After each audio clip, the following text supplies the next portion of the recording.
Kevin Mitnick was probably the world's most notorious cyber thief when he was captured in 1995 and sentenced to 5 years in prison. Over a 13-year period, Mitnick broke into the computer systems of more than 35 major international corporations and other organizations, exploits that made him the FBI's most wanted computer criminal. When we first sat down with Mitnick in January of 2000, just before his release from federal prison, he told us that he saw himself not as a devious criminal, but more like a merry prankster. I saw myself as an electronic joyrider having a great time on the information superhighway. I felt like I was like James Bond behind the computer. It was a big game to me. I was just having a blast. Did it ever occur to you that perhaps what you were doing was wrong? Oh yeah, yeah. It was an invasion of privacy. You know, going and getting access to other people's information is obviously a gross invasion of privacy, and it is wrong. And that didn't bother you? At the time I was doing it, no. What Mitnick was doing was breaking through the highly sophisticated computer defense systems that companies use to protect their trade secrets, which he repeatedly stole. His list of victims reads like a who's who of big business. They include Motorola, Sun Microsystems, Nokia, and software maker Novell. All told, the companies estimate Mitnick cost them $300 million in damages. I believed I caused some damage, but nowhere near that number. I was an accomplished computer trespasser. I don't consider myself a thief. I didn't deprive these companies out of their software. I merely made a copy without doing anything more with it. You stole it. I copied it without permission. That's stealing. That's stealing, Kevin. That's stealing. I didn't use it for financial gain, nor did I cause any harm. Beyond his skills as a computer hacker, what also made Kevin Mitnick so effective, according to the FBI, was his phenomenal ability to obtain confidential information from corporations by phoning unsuspecting employees and simply asking them for it. It's known as social engineering. How would you describe social engineering?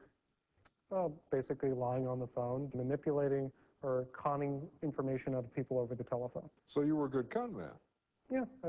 Yeah, I was successful. Mitnick was hacking and conning his way into corporate computer systems 10 to 12 hours a day. And while he held down legitimate jobs working with computers, he says hacking was like an addiction, which eventually became the most important thing in his life. At one point, Kevin, you got married, right? Yeah, in 1987. Didn't work? Well, no. I mean, initially it was great. You know, I loved her very much. But you know, what really broke up the marriage was I kept going back to my hacking, and it became a higher priority. By the age of 25, Kevin Mitnick had been arrested 3 times for computer fraud. In 1989, he spent a year in jail. He was then placed on probation and ordered to receive counseling. He attended a 12-step program for his apparent addiction to hacking. It didn't work. He continued hacking. A warrant for his arrest was issued, and he became a fugitive, the FBI's most wanted cyber criminal.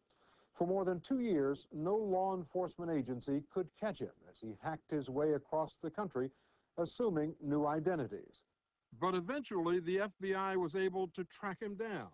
And in the middle of the night on February 15th, 1995, a team of FBI agents knocked on Kevin Mitnick's door, where he was living under an assumed name. I think the guy goes, "Are you Kevin Mitnick?" I go, "No." I said, "Go look on the mailbox. You got the wrong apartment."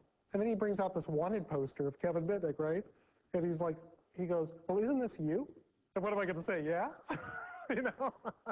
I'm going, well, I said, the nose looks a little bit the same, but everything else, it's definitely not me. And I handed back the poster. He goes, "Well, tell you what we're going to do. We want to take you down to the FBI and fingerprint you and determine whether you're Mitnick or not." I said, "Great. What time do you want me to show up in the morning?" And they go, "No, we want to take you now." So the social engineering skills hit a brick wall right there. Oh, absolutely. So where's a good place to stand? Soon after we spoke to him in January of 2000, Mitnick walked out of jail a free man after having served almost 5 years. Right over here? Okay. But the government wasn't finished with him yet. We'll tell you more about that when our update continues. Tonight's update is sponsored by Zelnorm. Ask your doctor about Zelnorm.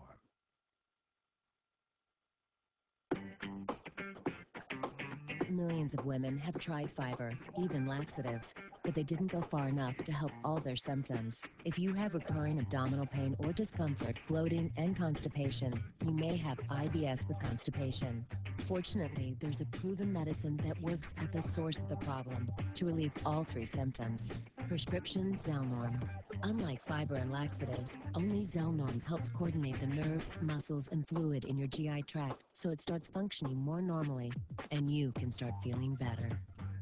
Zelnorm is only indicated for women. You should not take Zelnorm if you have a history of diarrhea, kidney, liver, or gallbladder disease, intestinal blockage, or adhesions. If you get new or worse abdominal pain, blood and stool, bad diarrhea, or diarrhea with cramping, painting, or dizziness, stop taking Zelnorm and tell your doctor.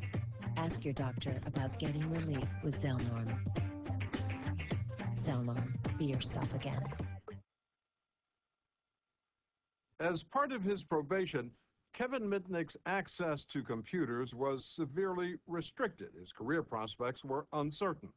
That is, until the federal government came looking for him once again. But this time he had no reason to run because they wanted his help. My name is Kevin Mitnick. I appear before you today. I was released from custody January of 2000. Just a few months later, I was invited to testify before Congress. What you're telling us is that all of our systems are vulnerable, both government and private. Absolutely. And after that, a lot of businesses, I guess from seeing me on C-SPAN, were interested in having me speak about security. And so a new career was born. This is a video Mitnick uses to market himself to potential clients. But a lot of you probably already know about my past. I was involved in computer hacking. The purpose of my public speaking is to raise awareness to what the security threats are, how the bad guys operate, and what you could do to protect yourself. There's the old adage, it takes a thief to catch a thief. Mitnick maintains he no longer does any illegal hacking, but that hasn't stopped him from playing a hacker on TV. We had Kelvin give someone access to a bogus website. Appearing on an episode of Alias. And in real life, Mitnick freely admits that he's still breaking into other people's computer systems.